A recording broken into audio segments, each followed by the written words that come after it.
నేను పెట్టుకున్నానండి. ముందుగా ఉల్లిపాయలు కోసుకున్నాను.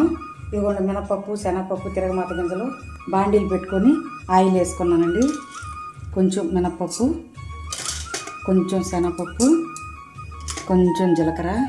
ఇప్పుడు ఉల్లిపాయ ముక్కలు వేసుకున్నాం. కొంచెం పసుపు. మాది మన నరాలకి వాటికి చాలా మంచిది. షుగర్ ఉండేవాళ్ళు కూడా తినడం వల్ల ప్యాంక్రియాటిస్ బాగా పనిచేస్తుందండి మునక్కాయలు తినడం వల్ల. పోయినాయండి. ఇప్పుడు వేసేస్తున్నాను. ముందుగా ఉడకబెట్టుకున్నాం కదా, కొంచెం వేగితే చాలండి. పోయినాయండి. పొడి వేస్తున్నానండి. ఇది పొడి అంటే శనగపప్పు. మన ఛానల్లో ఈ పొడి ఉందండి, చూడండి. ఇది ఇప్పుడు పొడి చల్లుతున్నాను చూడండి.